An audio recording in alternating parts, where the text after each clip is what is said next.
Welcome to Movie Life Crisis. Join us as we watch the best movies from 30 years ago.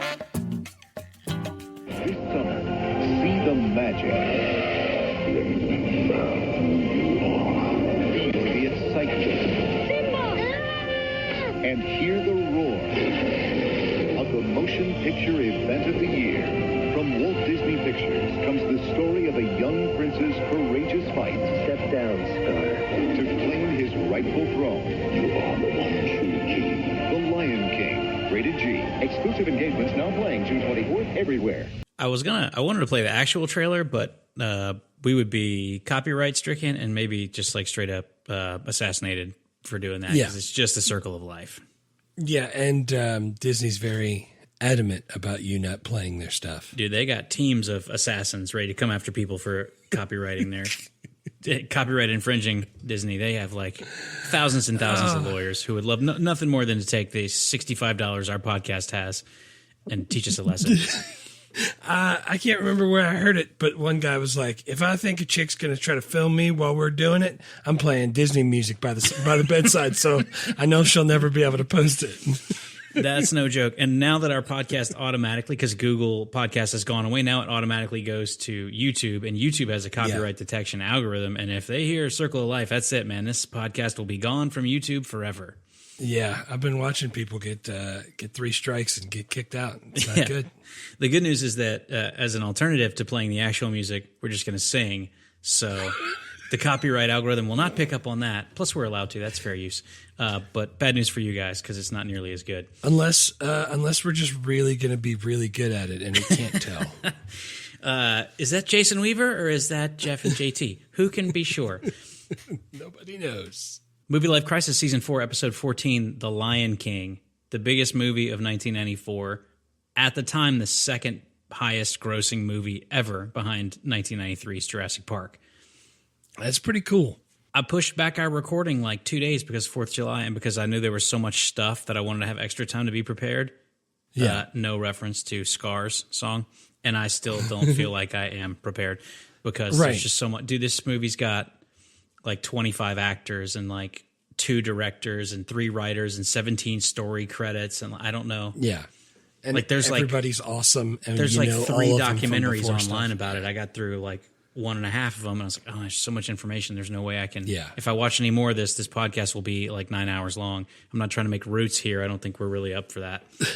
I spent my time watching the direct-to-video Lion King 1.5. Yeah. Just in case you ask me questions about that. I figured that you would. I haven't seen any of the like sequel stuff. I was like, oh, there's a Timon and Pumbaa TV show. I might show that to Wolf. I think he might be into that. He's almost 3. Lion Guard. He would definitely like Lion Guard. My kids love that, and that's still on Disney. Yeah. Right on. Well, welcome everybody. Happy 4th of July. Happy birthday, America.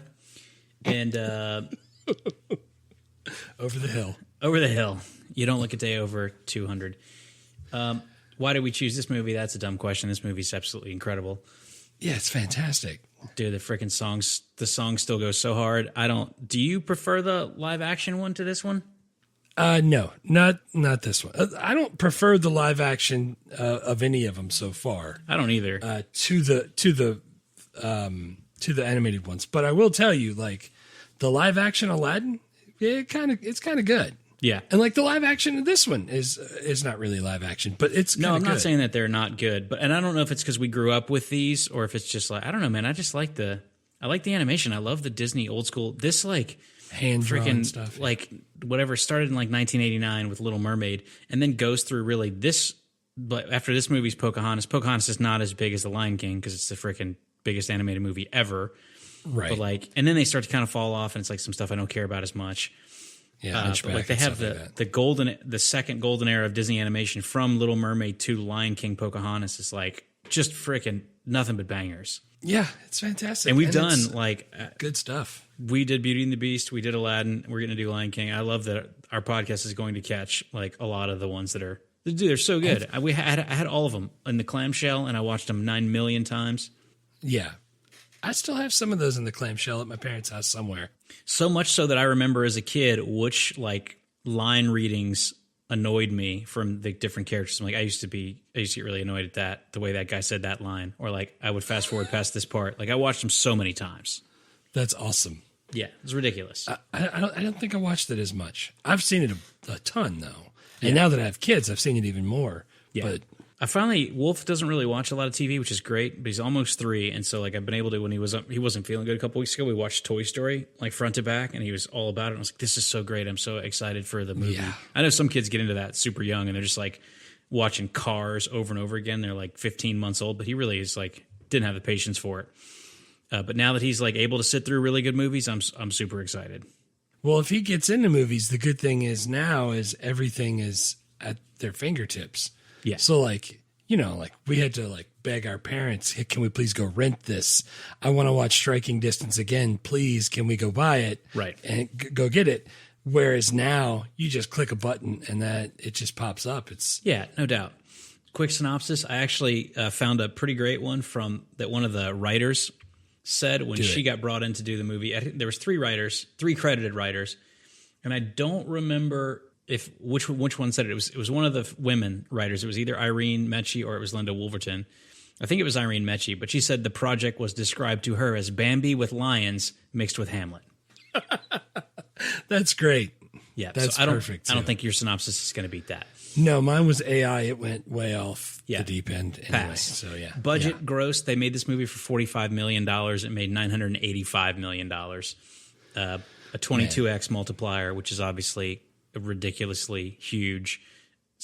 Number 1, biggest movie of the year, second highest grossing film of all time behind Jurassic Park, highest grossing animated film until Finding Nemo comes out in 2003. You think, can you make an animated movie for $45 million anymore? Probably not. Like that's like hand drawn and computer stuff. Well, that's what I wonder, because obviously if we go like, hey, it's cost a lot more now than it did in '94. If we go that we have $150 million to make an animated movie. Like, even then, though. maybe can you? I mean, the one of the things this movie did was kick off in like an animated movie revolution. Like it's one of the featurettes I watched.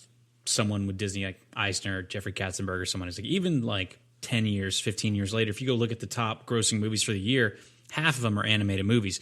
After like Aladdin and Lion King, like every movie studio started going like, we should do animated movies. Like those are printing money. And they're still, dude, I see it all the time. Because I go see movies. It doesn't matter what I'm going to see. Freaking R-rated, like Bad Boys. They're running like promos for animated movies. It's like Talking Ducks and like freaking Chris Pratt's one of the ducks and like Zach Braff is another. Like it's just everyone's just churning out animated movies. I have no idea if any of them are good, but everyone is like, this is the Lion King started that. And it did it in the summer. Wasn't it around this time? It was June something. I remember June 15th. That's pretty good. It's only 88 minutes. Like, yeah, dude. This is a parent's dream. It's insane. I'm trying to find what was the so like Elemental. That was last year. That one was good. So that's Walt Disney. Budget $200 million. So yeah, if you factor in inflation, they're making these movies for about the same amount of money. Man, that's crazy. And that one's $200 million budget, $500 million gross, 2.5x. I mean, that's Walt Disney, right? That's Yeah. that. And I mean, Walt Disney and Pixar. That's the cream of the crop. But yeah, Right. it seems like budgets are kind of in line, although they don't do it all. Like I don't think anyone's like freaking drawing stuff on a like board that has a light behind it, like they used to. Right. Not anymore. Yeah. Awards. Some highlights. Academy Awards, it won 2 Oscars, one for Best Original Score and Best Original Song. Golden Globes, it won 3. Best Motion Picture, Musical or Comedy, Best Original Score, and Best Original Song. Won Best Male Pop Performance for Elton John, Can You Feel the Love Tonight, in the Grammys.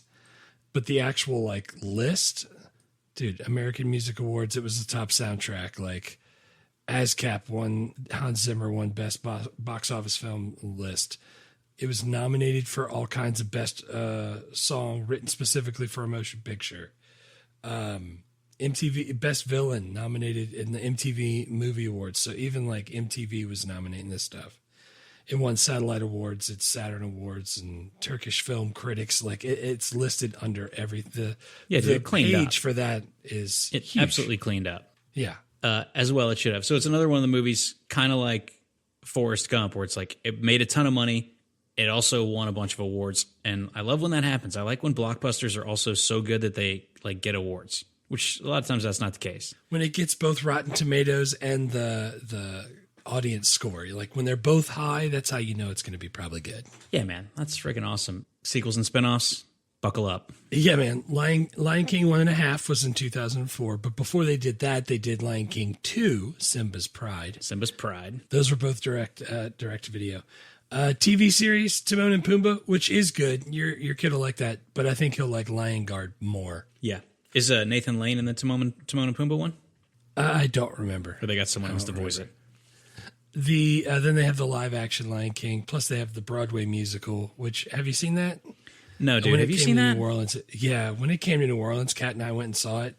Unbelievable, dude. They were talking about it in one of the featurettes I watched, and it really made me think like, dude, I want to go see this play because I'm not like Nashville's not a huge theater town. I'm not a huge theater guy, but I'm like, I would like get in a plane to go somewhere and see this because it looks freaking incredible. You would absolutely love it because this is your jam. But on top of that, like, oh, man, like Hakuna Matata, how they show like little Simba and then he grows up and it's bigger Simba. When they do that live, the little kid's like singing and he spins around and goes behind this tree. And when he comes out the other side, it's the older guy that plays the older Simba, and he keeps the song going. Unbelievable, dude! It's so good. It's so good. Yeah, man. I'm like I literally during the feature I was like, all right, I'm gonna have to see. I might wait like one more year so that I can take Wolf with me when he's like almost 4. And we'll go somewhere and see this because I'm all about it. So and like the small thing like Animal Kingdom at Disney World has this little celebration of the Lion King, and it's like the musical, but it's just like the hit songs. It's not the whole thing, right? It's fantastic. Also, like everybody, all the kids love it. Everybody loves it. You could see why it made $1 billion almost. Yeah, dude, and like in a time when people didn't throw around billions, like maybe there were billionaires in '94, but I don't think like Bill Gates was like the richest guy around. And I don't think he was a billionaire in the mid '90s. So it's like that was a huge chunk of cash. Luckily, it hadn't switched too much, and most people lose money, and more billionaires make money. Yeah, no, everything's going really well.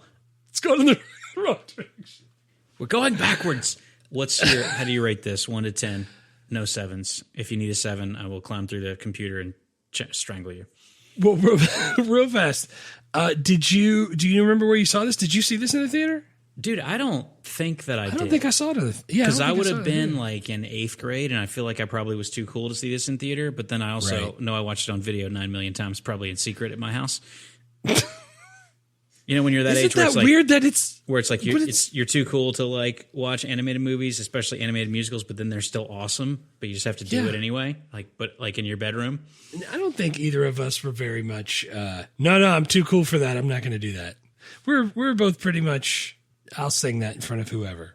A little bit, but I like in junior high, I wasn't. In high school, I was a little bit more. But also, I was like, I wasn't going to go on like a football trip and like have my like Lion King coloring book. You know what I'm saying? Like I was like, yeah, man, you guys like that Pearl Jam album? That shit was awesome. But like, oh man, I don't think I saw it in the theater either. But it's weird to me that I could like something as much as I did without having experienced it in the theater. Yeah. But dude, this was the biggest selling movie on home video at the time, either like 55 million copies. And I remember being on like, if you went to like a swim meet and it was like 9 people in a full size van, which like now only plumbers own, but they had the little console TV. Like Lion King was for sure in that van. Or like if you went to in the van, like I took an RV trip to Disney with like my girlfriend at the time and like her younger cousins, and like Lion King was for sure in that RV on the way there. Like it was just a movie like. If you had kids from ages 0 to 127, you just throw that movie in and you're good. Yes. It played a lot at my house too. Yeah. All right. So I gave this, it's a great movie, great songs, wonderful cast. Disney Golden Era, just like you said, it's right in the wheelhouse for me to enjoy it. And it's far enough back for me to have nostalgia bumps for me to like it. So I gave it a 9.0. Yeah. I don't have the superlatives in my vocabulary to adequately describe the impact that this movie had on me or my generation, society, culture, movies. Like it's not even, it's inestimable. It's an incredible work of art. The songs, the performances, the story, the cast, the music, freaking Elton John, Tim Rice, Hans Zimmer. Like I got a 9.5. I watched it a million times as a kid. I still remember every single moment of it. Yeah. But I also, because I watched it a million times, there's a couple parts where it's like, this is the part that I would always fast forward to this next part. Right. So like, there's still a couple things in there. It's like, I'm not saying we should Scar's remove. song? Because I never liked Scar's song. No, I got some stuff about that song, but from when Mufasa dies, spoiler alert, to when Simba arrives, like with Timon and Pumbaa, I would always skip the like Hyenas and Pride Rock and Scar's song and like that part. I was going right past that. Right. Which is funny because when I watch it now with Wolf, who's not quite 3 but almost 3, we watch the open and we get literally to that exact point, and he's like, I don't want this. I want to watch something else. Right. So I'm like, it's not just me. That's the point in the movie where it's like, if you're not an adult, it starts to really dip. Yeah, it does. It's still a 9.5 though. That's good. Yeah, 9.5. It's not a perfect 10, but it's an unbelievable movie. It's absolutely incredible. Totally agree. There's no amount of times that I wouldn't watch it. And because I have young kids, I'm going to watch it probably several thousand more times. Yeah. Also, watching it like for the podcast, I started thinking, I'm like, this is a really interesting allegory about how quickly authoritarianism and leadership without integrity can absolutely wreck society. Yeah, I have a whole thing in my notes about that. Like he did that real quick. I was like, that's really good for people to pay attention to. I think it gives us a false sense of security, though, how fast Simba can turn everything around and make the rains come. Yeah, I think a king could probably turn things around a lot faster than someone who's like restrained by governmental processes. Bureaucracy. Yeah. All right, let's do the best, man.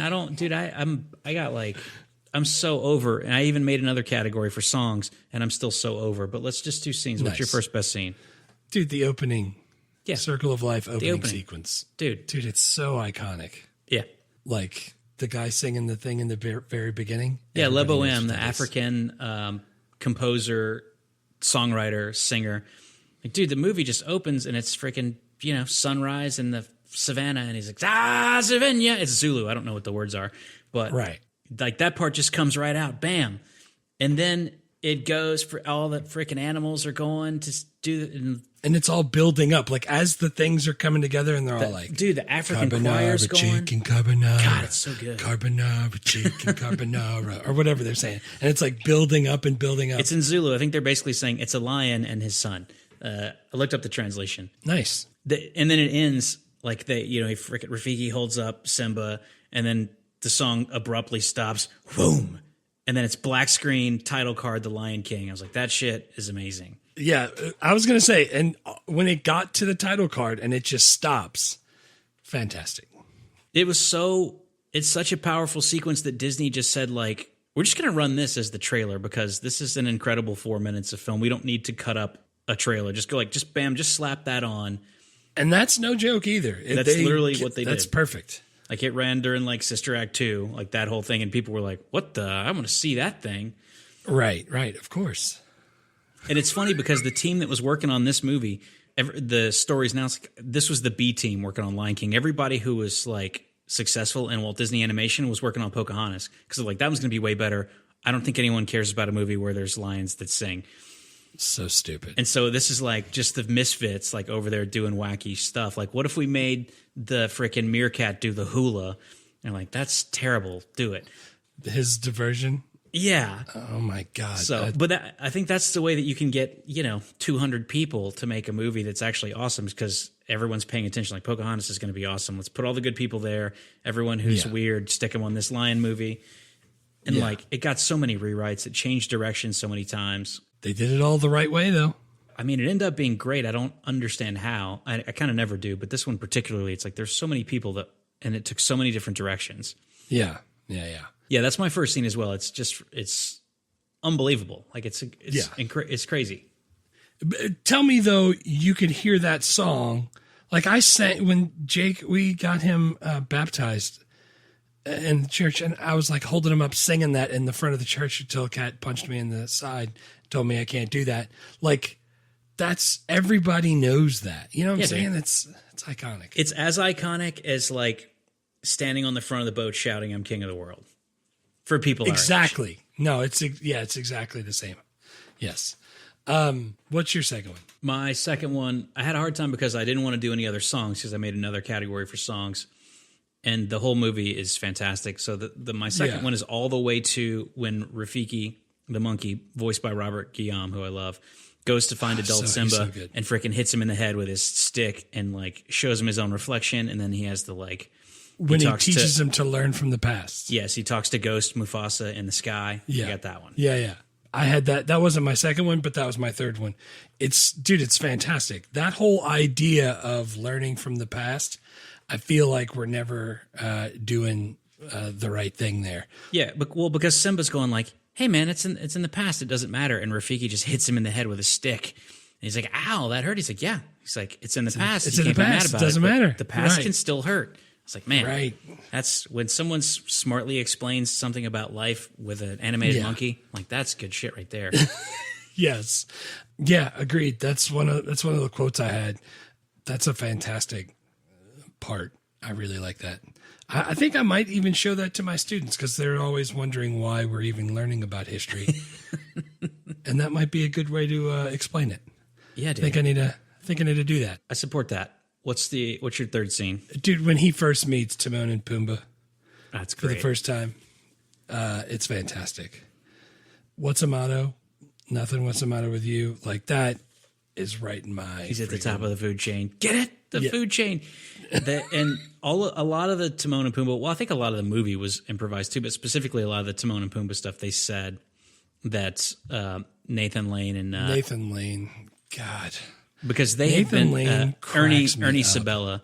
Sabella, yeah. Because they auditioned together. They were at the time starring together in Guys and Dolls on Broadway, and they initially auditioned for Hyenas, but they just were like goofing around back and forth. And then I think the directors like listened to some of the recordings and were like, "That's Timon and Pumbaa right there. That's perfect. That's freaking sweet." That dude, something about Nathan Lane has a very.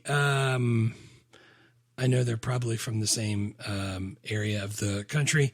It's very Billy Crystal to me. Like the way he plays it has that type of humor. Yeah, dude, he's from Jersey City. Like he's a Bridge and Tunnel, New York guy basically his whole life. Yeah. Dude, I absolutely love it. Timon cracks my shit up. Friggin' Pumbaa, also funny. And then them together and then singing Hakuna Matata, like that whole scene. Yeah, man. It's fantastic. Who doesn't? It is. Like, when I tell the kids that I'm teaching not to worry about stuff, I'm like, guys, just don't worry about it. It's going to be fine. Just Hakuna Matata. And I'll just say it like that. And they all know what it is. And they weren't even alive when this came out. You know what I'm saying? Like, everybody knows it. It's fantastic. Eventually, we'll talk to someone who directs animated movies, and we'll get to ask a lot of these questions I don't know the answers to. But I don't think most of them are improvisational the way that this one was. Obviously, like, Emperor's New Groove was, but that's like kind of a one-off. Or Genie in Aladdin. I'm sure they let him. And then we know for sure that Robin Williams was being super improvisational. Otherwise, you don't cast Robin Williams. But I don't think the whole cast, in as much as this one. But like, because Nathan Lane even said he was like Ernie Isabella when they'd be recording, he would just goof around, just like make fart sounds, like just being a weirdo, just like on his hand. And he's and the animators just started writing that into like Pumbaa's character. Just because the animators would come to the recording sessions and like sketch the people, like sketching Matthew Broderick while he's doing his line reads, making the face of the character kind of resemble the person and like that's doing making it. Scar look like Jeremy Irons, doing all that stuff. Was perfect. So like as you're goofing around doing stuff, they start to stick that into the character. God, I love when they do stuff like that. Yeah, they killed it. So what's your next one? That's a great scene. My third one is also Timon and Pumbaa, but it's Dress and Dragon do the hula. Just because dude, that's like a 10-second or 15-second bit. And as a kid, I remember just like just losing it on that every time. It's when Timon ends with his hands behind his head and his crotch pointed straight at the sky. If you're hungry for a hunk of fat and juicy meat, dude, it's. And I think that was so like great. I think that was like. Someone gave that to Nathan Lane, and just because he was trying to come up with like, what do we do for the distraction, and they just gave it Nathan Lane that line, and he did it, and they're just all dying. They're like, well, let's just animate that. And then one of the Disney higher ups, like Katzenberg's, like, they can't do the hula. It's like it's got to be John Travolta Staying Alive, where he's doing the disco thing. But No. they were about to do a test screening. They didn't have time to animate that. It's like, we'll just stick it in for the test screening and then we'll fix it. And then it got the biggest laugh of the entire movie at the test screening. Course it's it did, cool. yeah. Now we're done. It's like, God, Gotta it's leave freaking- it. Yeah. But I just think it's brilliant. And it always cracked me up when I was a kid. And because I'm not picking songs for my scenes, I want to go with that one. We rewound it and watched it again just so my daughter could laugh at it. Yeah, dude. It's freaking so good. Yeah, it's great. Yeah, that's my 3. That's all 3 of yours? Yeah. That's my 3. Nice. And I spent so much time thinking about songs. I didn't even write down any quotes, but there's a bunch of great lines. So hit us with some quotes. All right, yeah. So I have the Hakuna Matata. It means no worries for the rest of your days. Obviously, that's Classic. one that. Yeah, classic. The other one I have is Rafiki. The past can hurt, but the way I see it, you can either run from it or learn from it. Add that to my note there for my classroom. Yeah. And then the last one is just when Jeremy Irons just is so good at his voice is deep, not James Earl Jones deep, but it's deep enough to sound evil. Yeah. And he's rubbing his temples and he's like, I'm surrounded by idiots. I freaking used to love that. It's he makes the lion seem more human than it is. I mean, I know he's talking, so that's part of it, but just the whole rubbing his temple and his face, and then the way he says it, it's just, he's perfect for Scar. I can't imagine them picking somebody else. There's so many good lines, and a bunch of Scars are great. I had the Circle of Life speech from Mufasa because it was I think that's the kind of the main point of this movie is the Circle of Life. And it's right. Yeah. Simba, little Simba's but Dad, we eat the antelope. He's like, yeah. He's like, that's true, but then we die and then we turn into grass and then the antelope eat us too. He's like, eat the grass. Yeah. I'm like, that's smart. If people realize that it's not all about them, that there's actually stuff before us and after us that we need to be good stewards of, I think that would be helpful. Nope. Just me. Only me. Fast, full speed ahead. Nobody look behind me. Yeah. And then the other thing that I was going to put in there, but I didn't want to write the whole thing out, was when Zazu's given his morning report. That's for everything. Oh, it's everything all in there. Jerry Horn jokes. He's like, I told the elephants to forget about it, but they just can't. And he's like, you know what I said to the cheetahs? Cheetahs never prosper. The whole thing is just, and then the freaking groundhog or whatever pops up and he's like, sir, news from the underground. It's nonstop Jerry Horn jokes, that whole speech. Oh, it's totally. The fact that it was given to us by Mr. Bean is even better. I know, Rowan Atkinson. But it's rapid fire. And I was like, God, that's great. Yeah, it was good. You want to do songs next or you want to do characters? Dude, I'm sure the songs I pick are the 3 that I think everybody picks. I don't know. We can do songs if you want. I wrote down songs as I heard them, but I was writing them down. Elton John and Tim Rice only wrote 5 songs, so if we pick 3, we got 3 out of 5. But I don't have Circle of Life on there for me. Oh, really? Yeah, because I was just picking Hakuna Matata is first for me. Right? No, sorry, that's second for me.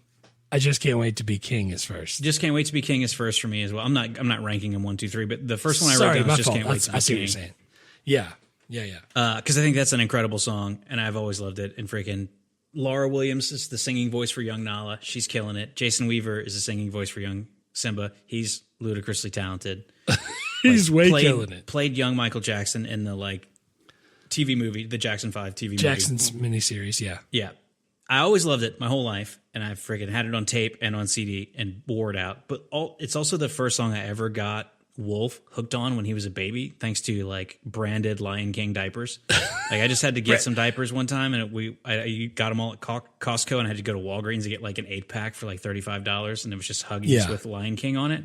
Yeah, and he's he's not quite a year and a half old, but he was kind of talking, and I'm like, oh sweet, Lion King. And I'm strapping him into his diaper, trying to distract him, and I'm just singing, I'm gonna be a mighty king, so enemies beware. And he's super into it, and he's only saying 20 words, but 2 of them are Mighty King, Mighty King again.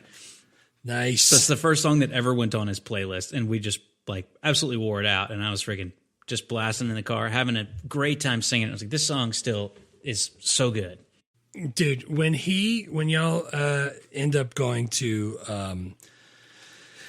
the Magic Kingdom, going to Disney World for the first time. he is going to love Mickey's PhilharMagic because it's basically all of the songs that we like from the Golden Age. So it's like Be Our Guest, Part of Your World, Just Can't Wait to Be King, and A Whole New World. And it's in this like half panoramic 3D, and the 3D is fantastic. And you could feel the breeze when they're flying on the magic carpet. And when he's doing the Just Can't Wait to Be King and the elephants spray some water, you could feel a mist on you when you do it. And it's loud and you can like feel the bass in your chest. My kids freaking love it. Well, that's the crazy thing now that I have a kid, is because now I'll never hear that song and not think about when Wolf was a baby, because that kind of like, that set our like changing his diaper routine for 2 years. We'd sing a song or we'd play a video. That's freaking like great. We'd watch a video of we watched the freaking Just Can't Wait to Be King video, which is great for a kid because it's like a lot of colors and it's a bunch of animals. I'm like, look, flamingos, crocodiles, like giraffes, elephants, monkeys. Name them all. And then because the diapers came with 2 different like artwork on them, one was Simba and Nala and one was Timon and Pumbaa, we went to Hakuna Matata. After that, I was like, hey, look, this diaper has Hakuna Matata characters on it. We could do Hakuna Matata. It's the same movie. He's going to love it. Freaking throw that song on. And so he also loves that one. So that song's on my list as well. You going to say more about Just Can't Wait to Be King? Dude, yeah, I just pictured you or me in one stall of a bathroom at a restaurant while you're in the stall that has the baby changer thing. Yeah. And across the separation of the stalls, all I can hear is you singing Just Can't Wait to Be King while you're freaking changing his diaper. That's fantastic. Yeah, dude, no doubt. I don't think I ever had to do it in the stall to a restaurant, but there definitely was a time on an international flight overnight where he was trying to sleep and he couldn't, and I was just like walking the aisles with him, just freaking singing James Taylor. And I was like, but dude, you know how it is. You got a kid and like they're upset and you're trying to fix it. It's like everyone around is just not going to deal with this. Like, deal with me singing out loud. Yeah. Just this is where we are right now. Everyone is a society. Just make peace with it, because until this kid calms down, no one's having a fun time. We're all on the same team here. Yeah. Everybody back up. Yeah, dude, that's always my first song. That's my jam, and I'm glad they put it on the PhilharMagic thing at Disney World because I see it every. It's an incredible song. It's an incredible video if you just go watch it on YouTube. And then Hakuna Matata is my second one. Yeah, Hakuna Matata was my second one also. I think using the song to like as a montage to turn young Simba into like adolescent Simba into adult Simba is genius. Yeah, it's like a great from a filmmaking montage. standpoint. It's still on my kids' playlist. He freaking loves it.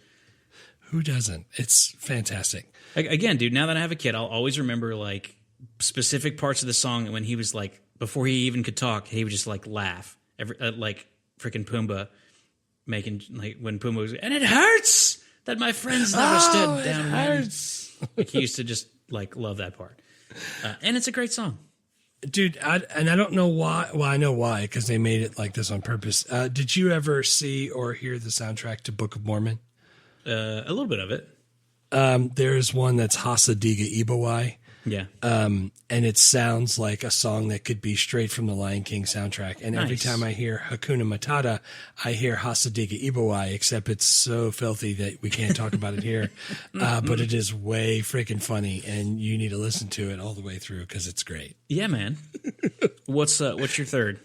My third one is Circle of Life. But I don't want to say it's only for the beginning part, but that whole beginning part, like you were talking about from the guy in the very beginning with the Labo M, Lebo. like huge voice, the African choir, that stuff is incredible. Yeah.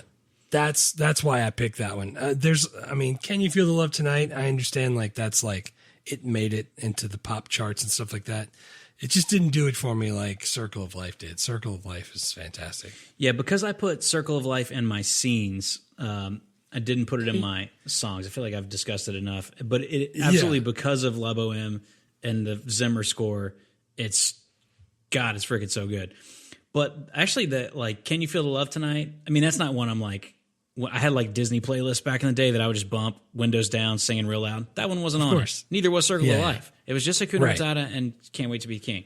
Yeah. There's ones you pick for the windows down for sure. But like watching the movie now, honestly, like Can You Feel the Love Tonight, I think is a really good song. And I think it's got my favorite vocal performance of the entire movie. which is where the like adult knowledge is like, he's holding back, he's hiding from what I can't decide. Like, I just like that particular verse, that delivery is freaking awesome. And then surprisingly, because I always fast forwarded through it as a kid, Be Prepared is my least favorite song melodically and musically, but I think it might be my favorite lyrically because it's got a bunch of internal rhymes, which is my jam. Yeah, I was going to say, it's the perfect song for that part of the movie. Yeah. But not my jam. My least favorite one of all of them. Yeah, totally. But like, I'll be king, undisputed, respected, saluted. Like, that's how Eminem writes rhymes. I love internal rhymes. I was like, dude, all right, shout out the lyrics on this. It's great. It's not nearly as much fun as the other songs from a musical standpoint. Right. But still good. And also Tim Rice, man. Jeremy Irons like blew out his voice while he was recording the song, like, you won't get a sniff without me. They said he just like wrecked his voice doing takes for that. And then Ed, the crazy hyena, that guy, Jim Cummins, stepped in and finished recording the Jeremy Irons part of the song. Yeah, and he killed it. Dude did great. And you can see like videos of him at like conventions, like just at a freaking table, like doing the Jeremy Irons voice. He's good. Yeah, he's way good. Dude, he's done so many different... Yeah, dude. He's the voice of Winnie the Pooh. Yeah, I was going to say, he's done like Pooh and freaking... who's the freaking orangutan from Jungle Book? Like, he does that one. He's done so many good ones over the course of the time that he's been doing it. He kills it. I like that dude. So I thought that was pretty cool because as many times as I watched this movie, I'd never knew that wasn't Jeremy Irons finishing out that song. Finishing the song, yeah. He did a good job. But for only 5 original songs, I think all 5 of them are pretty fantastic. Although Circle of Life and Be Prepared are going to be ones I probably listen to the least, followed by Can You Feel What about just like the other songs, though? Like the Hans Zimmer, he did a great job at grabbing the African choirs to mix the voices with the instruments of the orchestra. I thought it was great. The score. I mean, Hans Zimmer has scored a million movies, and it's like everyone thinks like he's not John Williams, but he's like just a half step below. Like he's incredible, but he's not that far into his career at this point. He's done like Rain Man and a couple other movies. Like he's well known, but he's not the guy he is now. Right. And he said like he got the songs from Elton John. He got the job, and he said before I started to arrange the score, I just had to ask myself, like, am I going to be deferential to Elton John, or am I just going to go like get in there and like do my own thing and just not even think about who wrote the songs? Right. And he's like, and I just decided right from the top, like, I'm just going to do my thing. Like, it's got to be, I have to compose from an emotional place. I can't like be sacred about the Elton John. Because if you listen to Elton John playing Circle of Life on the piano, yeah, that's good. That's great. If that's on Elton John's greatest hits, I'm skipping it. It's just right. Like he's like blocking chords and going, it's a circle of life. Like it's awesome in the movie. But dude, the freaking African choir, the arrangement, kills it. Like kills it. That's the thing that pushes it where it's like, dude, I got goosebumps in places I didn't even know you could get goosebumps. Yeah. They're talking about the Lion King play, like, because that's how the play opens too. And they're like, you see people like weeping during the openings. Like usually you have to, as an artist, you have to earn that over like an hour or an hour and a half. And that it's so powerful. It starts with people in tears. Yeah. And dude, when you see it live too, the animals or the other actors are coming through the crowd, like walking down the aisles. And you can hear them as they, dude, it's so good. You really didn't see it. Yeah. And I think there's no question that Elton John and Tim Rice wrote great songs, and Hans Zimmer like elevated them with the score, especially with all the African choir stuff. It's insane. And I didn't realize because I'm white, like that's privilege, right? That like white people just think of The Lion King as like, that's a fun movie.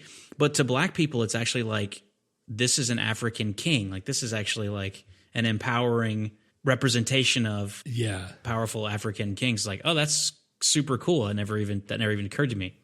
They talk about that when we were watching like the one that was whatever it was, 2019, the quote live action one. They were talking about how they wanted to try to harness that more. Jon Favreau was talking about it. Do we want to talk about characters? Who's your first character? My first character is Simba.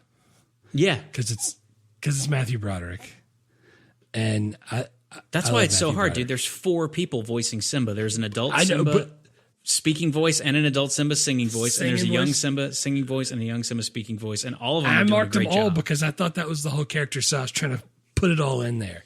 And that's part of the reason I picked Simba, because I love Jonathan Taylor Thomas. I love Jason Weaver, like we talked about. But I really love the fact that his adult singing voice was freaking Joseph Williams. Yeah, from Toto. He sings the Gummy Bear theme song. The Gummy Bears. That's him. He's in Toto. He's John Williams' son. Yeah. He wrote the Ewok celebration at the end of Jedi, and he wrote the Jabba's, like the Max Rebo band, that song that they sing in Jabba's palace. He wrote that too. He wrote the words to that. That guy's awesome. Yeah, dude. He kills it as old Simba's It's voice. funny because, like, I don't think any casual movie or even music fans, like, would know his name.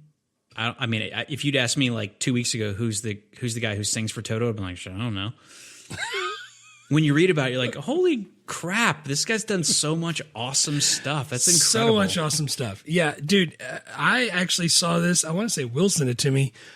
Somebody said, like, hey, here's something you might not know. The guy from Toto is also John Williams' son, who is also, and like, they just piled it all on. So then when we did this, I was like, oh my God, I forgot he sang as old Simba. We gotta. Yeah, man. If we had like enough Patreon supporters to hire people to help us make video clips to try to make the podcast bigger, that would definitely be one that we could make. It's like, guess what? All the things that this guy's done that you've never heard of. Right. Yeah, dude, Simba's great. Simba's on my list. JTT, Matthew Broderick as the voices. They're both freaking perfect. And then Jason Weaver as the young Simba singing voice was always like, I remember when me and you were younger, we kept being like, because there's no Google, right? You just have to go into freaking the record store and go like, notes. did Jason Weaver release an album yet? And like, who? You're like, never mind. Don't worry about it. Don't even give it a second thought. Yeah. Dude, I can remember, I want to say it was like Biloxi or Pensacola meet. And we had I want to say it was the Jacksons' An American Dream. Is that what it's called? Yeah. It was like a mini series. And dude, it had a soundtrack that was killer that had Boyz II Men. Yeah, singing in the still of the night. They were just like barbershop quartet on the corner. And then that, right. If you buy like Cooley High Harmony, it now comes with In the Still of the Night. It comes on there. Yeah. But it wasn't on the album when it first released.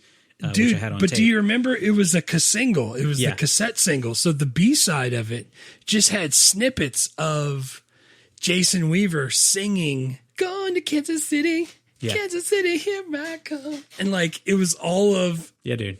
That's how I remember Jason Weaver. And then the fact that he sings as young Simba, I was like, oh man, that's... When I found that out, that was fantastic. Yeah, Simba, dude, 4 actors. It's freaking spot on, perfect casting for the lead role of this movie. That's great. That's on my list as well. The first one on my list is Jeremy Irons as Scar. He's on there. He's my second. He's so good. Dude, I think he's one of the top 5 best villains from my entire childhood. Even now as an adult, like I'm not scared of a cartoon lion, but I'm still going like, this is chilling.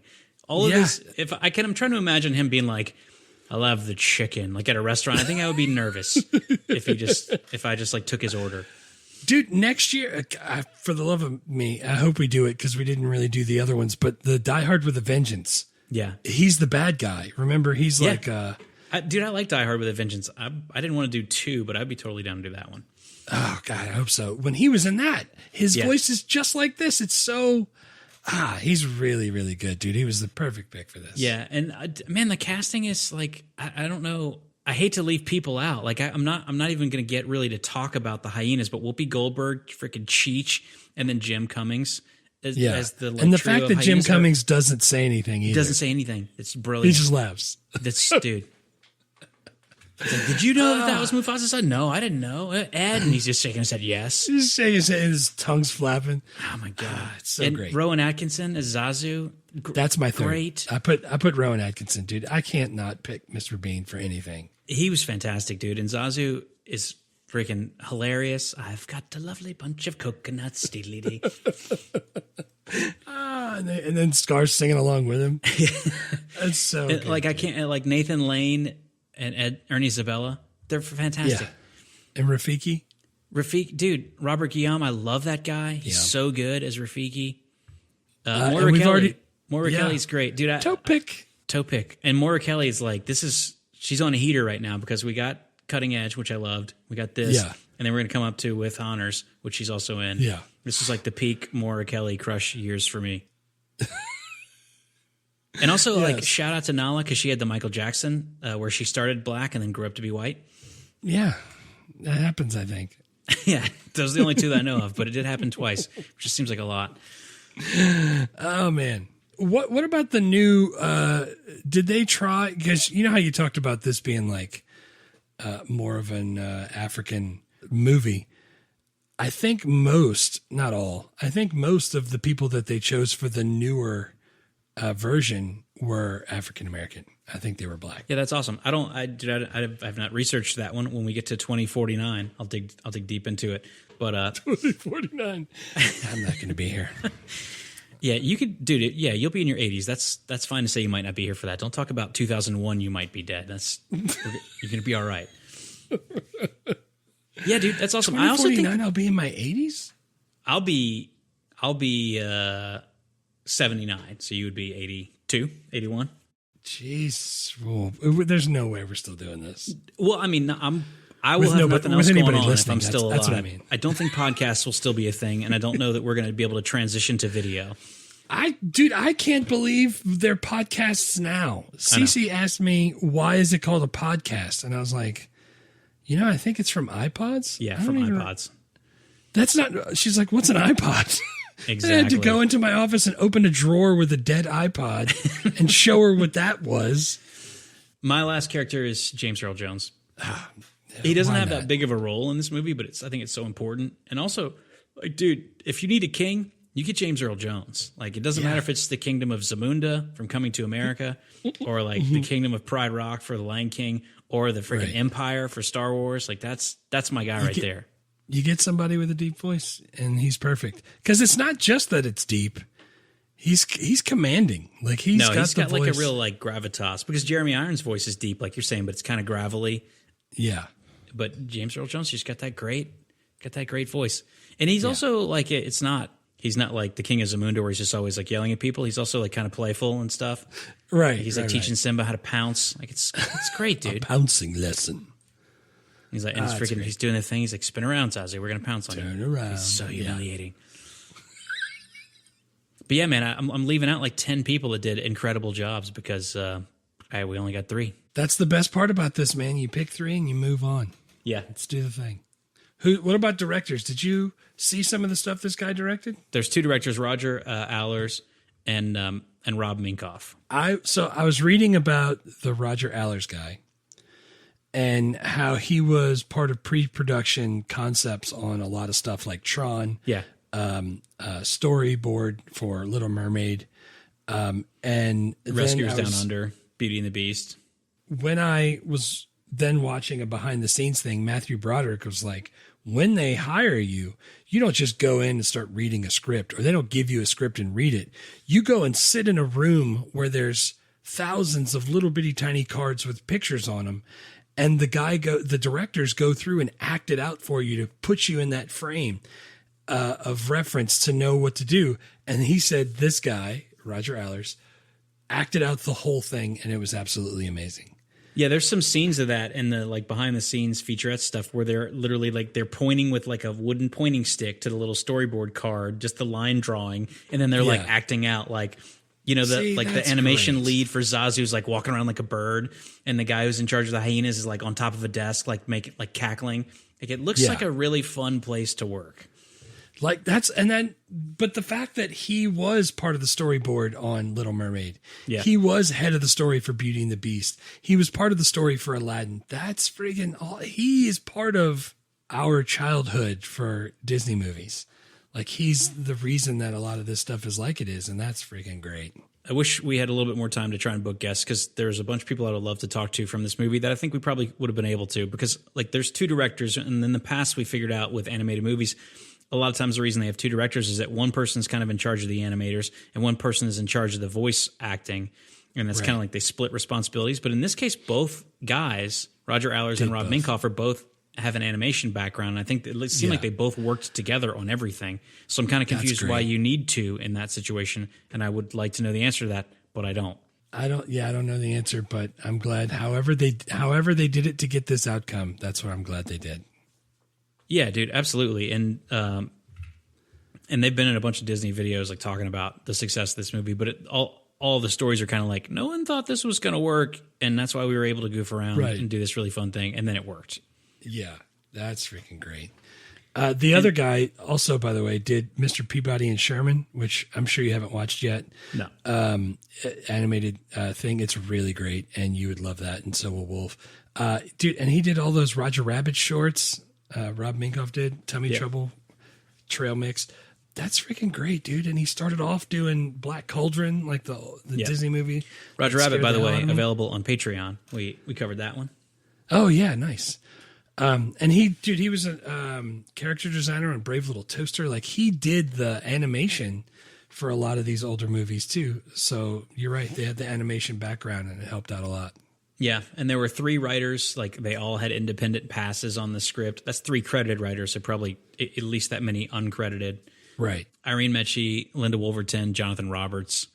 And then, 17 people got story by credits, which is basically impossible. But I was looking at a lot of them, trying to look up a lot of them, and most of them are animators or animation leads. So I think what happened was they're kind of, because they're improv, like they know the story. It's like Hamlet, but with lions. Right. Right. So, but like as they're figuring out like how we get from little Simba to adult Simba, I think all the animation leads are just pitching ideas like in front of the room with all the story cards on it. And every time they use one of the ideas, that person gets a story by credit. Gets a story credit. Yeah. That's how it should work though, right? That's absolutely how it should work. That's how it works in TV shows. You just sit in a room and everyone pitches ideas. But on movies, they don't usually do it that way. Right. But again, to me, that sounds like a really fun way to make something, is to just sit around and everyone say ideas, and whatever the funniest or best idea is the one that you do. Right. All of these writers, the main 3 that you were talking about, the Irene, Jonathan, and Linda, dude, there's so many. I know. It's amazing. I know there's so much stuff that they've done, and they talked about bringing in Joss Whedon as a writer at one point in this, and Billy Bob Thornton, and I think when they didn't give Joss Whedon this is probably when they gave him Toy Story, which I'm very, very happy that they did. Yeah, I'm glad they did that. And then there's like 25 people on the cast, singers and actors that are all phenomenal. Like everything, every single thing, every single choice is spot on.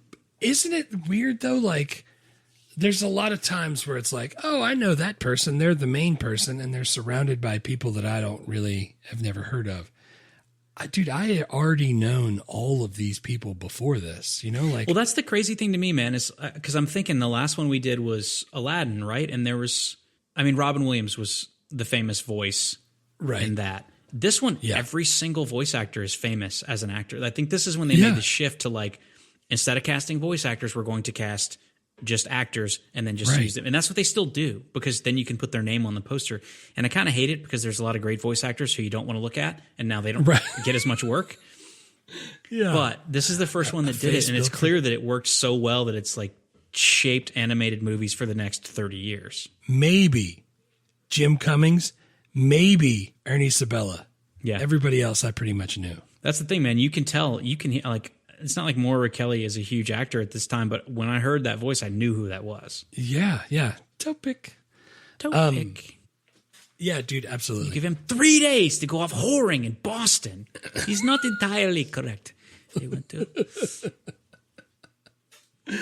Oh man, that joke was on the cutting edge. Yeah, man. Jim Cummings and Ernie Sabella, those are the 2, but they're so great. And it's like you wonder how many people that are also great that got squeezed out of this because they cast famous people. But it turned out to be so good. It's like I get why everyone now does this, because it was incredible. For a while, I didn't realize that, like, when we watch a movie, or especially me, when I watch a movie, I'm like, oh snap, that's friggin' Ferris Bueller. Yeah. There's so many people that watch that and have no idea who that is. No. They can't tell, or they don't care, or both. Wait, I also have to mention that Simba's mom is played by Madge Sinclair. Yeah. Who is also the Queen of Zamunda in Coming to America. Her and James Earl Jones are King and Queen in that movie, and then King and Queen in this snap. movie. I didn't know that was. That's awesome. Yeah, it's freaking great. And Matthew Broderick and Nathan Lane meet for the first time on this movie and then go on to do a whole bunch of stuff, including the producers on Broadway, which makes like $9 billion and wins a million Tonys. That's because it was awesome. Yeah, dude. And now they're like the bestest of friends, and they met on this movie. That's great. Yeah, man. Awesome. Let's do the worst now that we're like an hour into this. Yeah, it's great because I don't have a lot of worst. I don't either. Dude, I already said it. Like, after Mufasa dies and Simba runs away, I would always fast forward through all the Scar hyena stuff to get to Timon and Pumbaa. That's the part I always skipped. And even as an adult, I'm like, this is my least favorite part of this movie. And it's not even because they did a bad job at the story right there. It's just, it dips a little. You're right. Everything that I was looking up online, because I get to the point where I'm like, political incorrectness, I didn't see any. I'm sure I missed some. My eyes are too white. So I'm like typing in stuff. And it says a bunch of people had that depictions of the hyenas potentially could reinforce negative stereotypes about certain groups. But I think that was the idea. That one to me is like, if you do that with like monkeys and then people think that's like, oh, that's coded for African Americans, like, all right, I get it. But hyenas, what race is supposed to be represented by hyenas? I've never heard anyone derogatorily called a hyena. Yeah. Dude, I don't know. And also the people who are voicing him is a white guy, a black woman, and a Hispanic guy. So who are we insulting? It's everyone. All of them. Like white, black, and Hispanic, that's the entire world except for Asian people. Which is most of them. And Indians, also a lot of them. They're Asian. So that's my whole thing. I wanted to say that because I didn't know where you laid on that because I don't see that one. But again, I'm white, so if someone says it's offensive, I'm probably going to agree because what do I know? Yeah, but it was all over the internet. Yeah, a lot of those common sense media places where it's like, here's the stuff you got to watch out for with little kids. Your kids are going to be racist against hyenas. Yeah, they should be. Those things are gross. Yeah, absolutely. They seem terrible. They're like smellier, less friendly dogs. Yeah. Worst effects? I don't have any. Old tech. They're on the savannah. Yeah. Political incorrectness. No, dude, this movie's fantastic. I don't even have a solution for how to fix the part that dips with Scar and the hyenas because it's actually pretty short. I just remember as a kid when I watched this movie 9,000 times in a row, I was like, I'm gonna skip this part and get to Hakuna Matata. Right. Now, if you go back and watch that same VHS, it gets all blurry at that one spot where you always hit the fast forward button. It definitely did. All right, man, let's just go to 5 questions. Cool. Is it okay for kids? Yeah, of course. My daughter, 6, she was fine. The whole dad dies. One of the parents always dies in the Disney movies. So if they can handle one, they can handle It's very sad when the man stops drawing the lion. Yes, very, very sad. My kid's 2.5, and he likes this movie. I don't know what to tell you. Yeah. Like it's great for kids. It's for everyone. It's for everyone. Would it get made if it were pitched now? They made it 5 years ago, so yes, of course. Movie or TV show, they've done both. I think the movies have done a lot more. I'm telling you, Lion Guard's the one you want to watch with your kid. Yeah, I'm gonna get that on there at some point. Yeah, and I didn't do any recasting because we just redid this. But if you have some, go ahead and hit me. So dude, I wanted to swap it and then do like the Lion Queen. It's not how lions work, but whatever. Okay, then scratch it. Forget it. I don't want to do the Seahorse Queen. No, tell me. I want to hear it. Male has the baby. It's final. Male seahorse has the baby. Dude, so adult Simba, which is now female. I didn't come up with a new name. Was I supposed to come up with a new name? Dude, I don't speak Maasai or Swahili or whatever language I was in, so I think that's probably fine. So I had it down to I wanted a British voice. Yep. I don't know why. So I went with Daisy Ridley. Nice. Because I like her. And then for Mufasa, I wanted Viola Davis. Mm-hmm. Scar, I want Tilda Swinton. Nice. Timon is Kate McKinnon.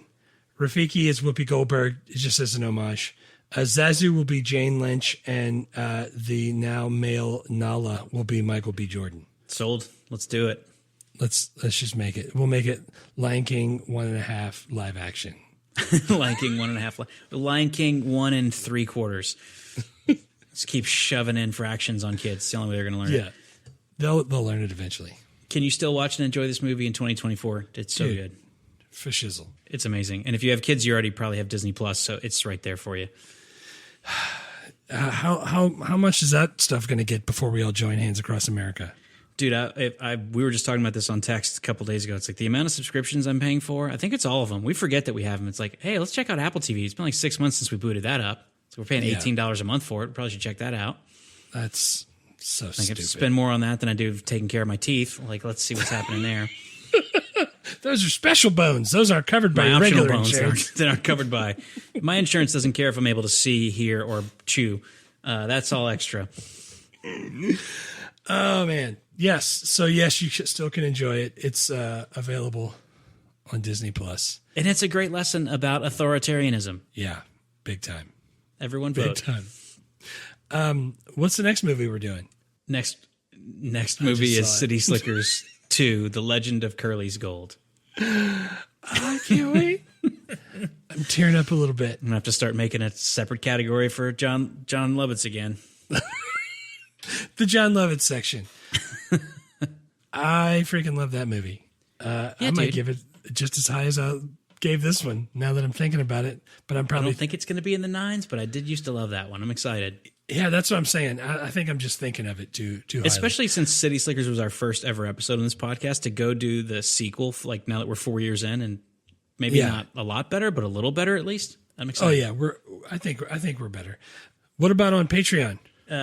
The next one we're going to do on Patreon is Cocktail. Dude, I just heard someone on a podcast drop a Coughlin's Law quote like 3 days ago. It's like, people still care about Cocktail. I don't know why Jeff's hating on this. It's going to be great. I didn't say people don't care about it. I said it's not good. It might not be good, but it's got a great soundtrack, and it's got Elizabeth Shue, and it's kind of funny.